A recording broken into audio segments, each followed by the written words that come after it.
Topic होने वाला है वो होने वाला है कि रिकवरी एजेंट को कैसे टैकल किया जाए ताकि वो आपके घर पे ना आए।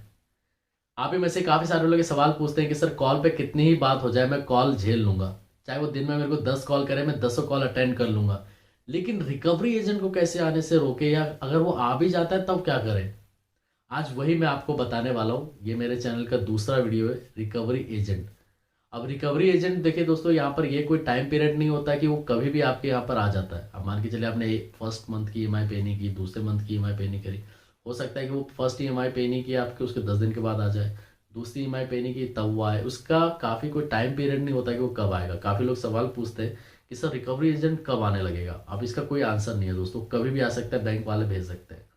अब यहाँ पर क्या करना है आपको कि जब भी आपके घर पे कोई रिकवरी एजेंट आता है, पहली बात तो उसी के ऊपर इतना सवाल कर दीजिए ताकि वो बोल ही ना पाए। पहली, ना तो उसके पास कोई लीगल राइट है।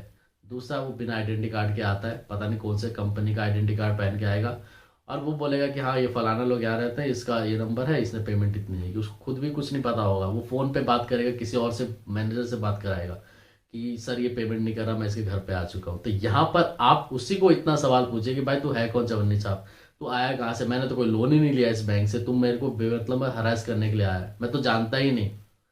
तो दूसरी बात, यहाँ पर आप उसको पुलिस की धमकी दीजिए कि मैं पुलिस बुला रहा हूँ, देखो 2 मिनट में वहां से भाग जाएगा।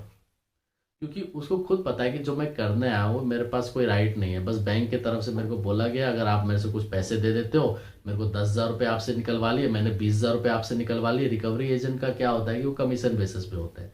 आपसे जो पैसा निकलवाएंगे उसको उनके ऊपर पैसा जो भी चार्जेस है, 1% 2% जो भी है वो उनको मिलता है।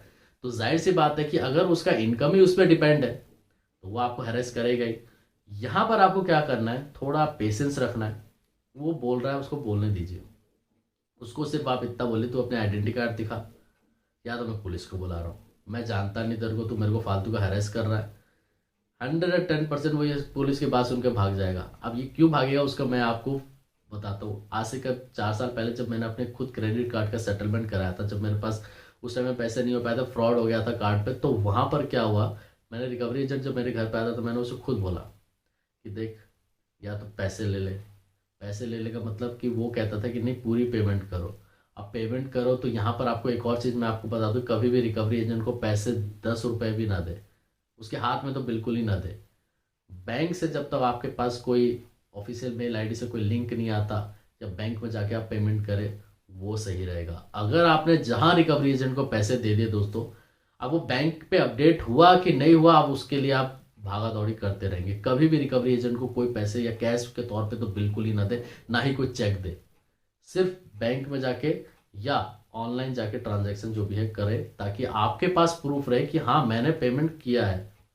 या अगर आपके पास कोई लीगल नोटिस आता है तो उस केस में आपको क्या करना है वो मैं आपको बताऊंगा। लेकिन अगर आपके पास रिकवरी एजेंट बोल रहा है कि मेरे को पेमेंट दो, बिल्कुल ना ऐसा करें। क्योंकि काफी लोग मेरे को आके बोलते हैं कि सर मैंने इसको 50,000 दे दिए थे, इसको 10,000 रुपए दे दिए थे, तो बिल्कुल ना करें।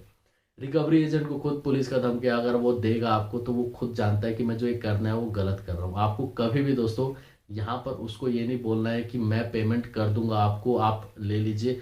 आप थोड़ा सा जहाँ डर गए वो और आपको डराएंगे। यहाँ पर डरना ही नहीं है। पहली बात तो सबसे ज़्यादा लोग वो डरते हैं जो अपनी फैमिली के साथ रहते हैं। अब जैसे कोई सिंगल पर्सन है, अब जो हॉस्टल में रह रहा है या कोई रूम रेंट लेके रह रहा है, अकेला है, तो वो इधर उधर भाग जाते हैं। भाग क्या जाते हैं, एड्रेस ही चेंज कर लेते हैं। अब जो परमानेंटली रह रहा है तो अब वो कहाँ जाए। तो यहाँ पर वो उसी चीज़ से डरते हैं। हम लोग क्या डरते हैं, फैमिली मेंबर, आस पड़ोस क्या सोचेंगे। तो यहाँ पर ये अगर सोचने लग गए तो फिर तो दिक्कत है। यहाँ पर आपको दबना नहीं है। अगर आप दबेंगे तो और दबाएंगे, कॉल जो कर रहे हैं वो भी दबाएंगे, जो रिकवरी एजेंट आ रहे हैं तो वो भी दबाएंगे। तो यहाँ पर रिकवरी एजेंट टैकल है मेरे पास, मैं नहीं जानता तुमको। तुम्हारे पास ना कोई लीगल राइट है, ना ही तुम्हारे पास कोई आइडेंटिटी प्रूफ है। आइडेंटिटी प्रूफ भी होगी तो पता नहीं कौन सी कंपनी की होगी। और पुलिस, पुलिस आप जैसे बुलाने लगे वो 110% वहां से गायब हो जाएंगे। कभी भी रिकवरी एजेंट से ना डरे। अगर आपको बहुत ज़्यादा हरेस किया जा रहा है तो नियरेस्ट पुलिस स्टेशन में जाइए। दूसरी बात दोस्तों कि काफ़ी लोग एक बेकार से कमेंट करते हैं कि मैं सुसाइड, देखो ऐसा करने की कोई ज़रूरत नहीं है।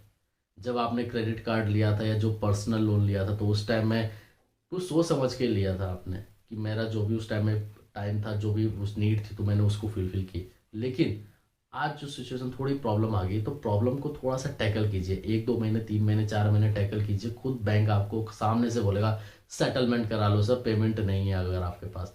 रिकवरी एजेंट को टैकल करना कोई बहुत बड़ी चीज़ नहीं है, बस आप थोड़ी पेशेंस रखिए, उसको जितना चढ़ना है चढ़ने दीजिए, उस पर कभी भी कुछ भी नहीं, वो आपके हाथ नहीं डाल सकता, वो सिर्फ बोल सकता है। उसको बोलने के ही पैसे हैं और आपसे पैसे लेके ही वो उसकी सैलरी बनने वाली है। वो चवन्नी छाप होते हैं, सिर्फ और सिर्फ आप उनको पुलिस की धमकी दीजिए। साफ साफ उनको बोलिए कि अगर तुम मेरे पास दूसरी बार आए तो मैं पुलिस को लेकर रखूंगा, मैं जा रहा हूँ पुलिस में रिपोर्ट लिखाने, तू अपना आईडी दे, मैं जाके पुलिस स्टेशन में तेरी शिकायत कर दूंगा। इस तरीके की धमकी अगर आप देंगे तो 110% आपके पास कभी भी कोई रिकवरी एजेंट नहीं आएगा। सबसे ज़्यादा लोग जो डरते हैं रिकवरी एजेंट से, कॉल पे भले ही कितनी भी बातें हो जाए उस पर नहीं डरेंगे, रिकवरी एजेंट से डरते हैं। तो कोई डरने की जरूरत नहीं, वो आपको ऐसा नहीं कि डंडा लेके आके मारने आएगा आपके पास। सिर्फ आपसे मेरी एक ही रिक्वेस्ट रहेगी दोस्तों कि कभी भी रिकवरी एजेंट आए तो डरे ना,